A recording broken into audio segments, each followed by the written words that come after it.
Hey, this is the Pizza here, and this is a territory war between Valor and Alliance. A territory war is basically a guild versus guild battle for a territory. The territory, for each week the guild controls it, provides benefits for that guild, such as gold.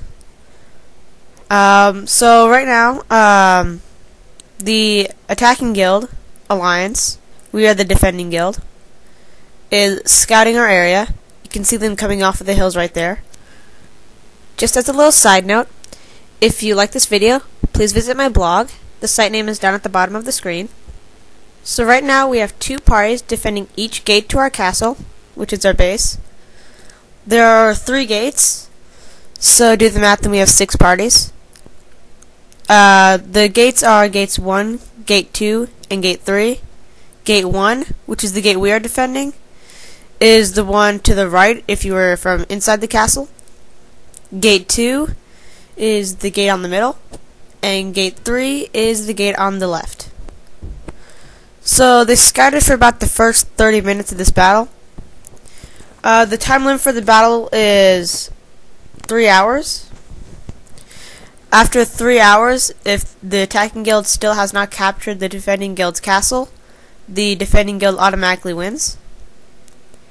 You will notice in this video that I do die a lot, and that is due to the fact that I am level 35, and most of the people in this battle were level 50 to level 80.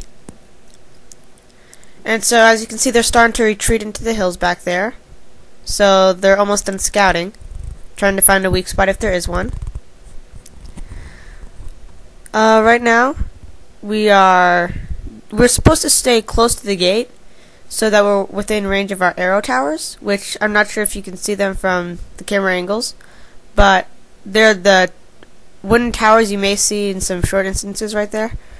The arrow towers are just defensive towers. There are 3 types of arrow towers. There's bursting arrow towers, which do area of effect damage. There's fast firing arrow towers, which obviously fire arrows very quickly. And then there's poison arrow towers, which poison the enemy. So pretty straightforward. Most of the action is at gate 2, which is the middle gate. But during this part, they began to come back over here to gate 1.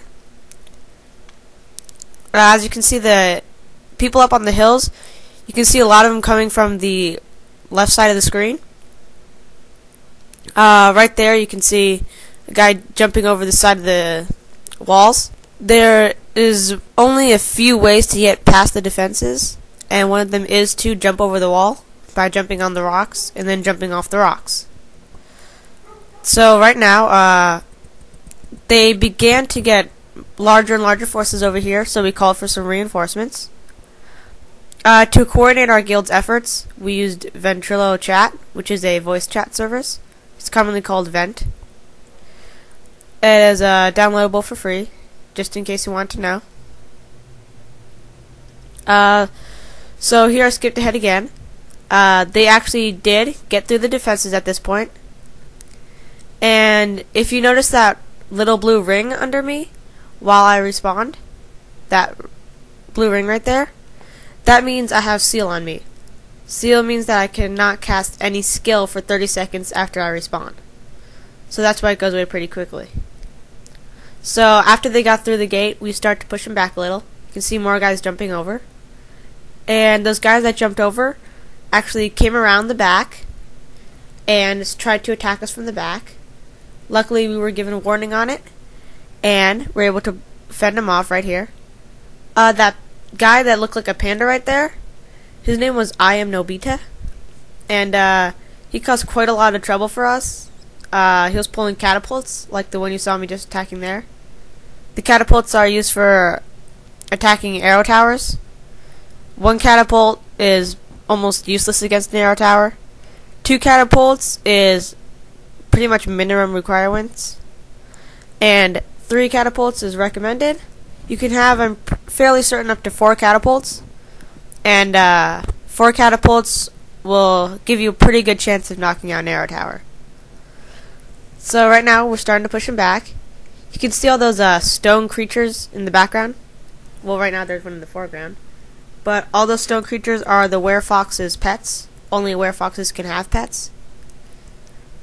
So here I skipped ahead to Gate 2 was getting pummeled. So they asked for every single party to come over to Gate 2. And so right now we have about 30 people on the map. We're not sure about their numbers. They had somewhere around the same. But so it was a pretty big battle. 30 on 30. So yeah, that was I Am Nobita again. Yeah, he killed. I'm not sure if he killed me or if someone else killed me with an area of effect attack. But anyway, our strategy was now to wait till that seal was gone. Then after it was gone, pop up over the little stage you see there, stage type area, and then start attacking. So we were really trying to take out these catapults, because there's a little crystal on the center of that stage area, and the crystal is what gives our base its power, and if it gets knocked out, then we lose. So you can see all the people that respawn right there, mostly due to area of effect attacks, which were really deadly in this, because well, all the enemy had to go through that little choke point, and we had to go to that choke point to get the enemy if you use melee.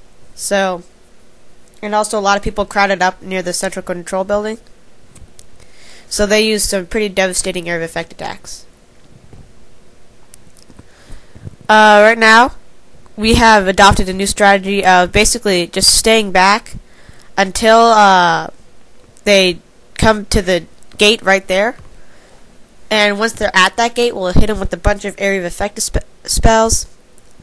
And just try to pummel them so that they can't get to the central control building. We weren't too worried for a while because they weren't bringing in many catapults. So that was pretty good.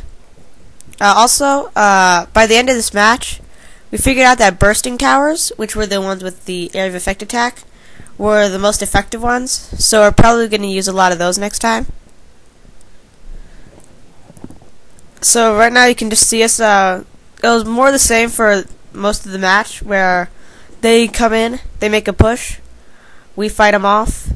Sometimes it was pretty dangerous. Our control building got almost down to halfway health, and they almost knocked out one of our towers too. This is actually the Valor Guild's 4th battle, I'd like to mention. They had 2 battles. The first 2 were not guild versus guild, actually, because they were taking unclaimed territories. So it was just clearing the territory of monsters.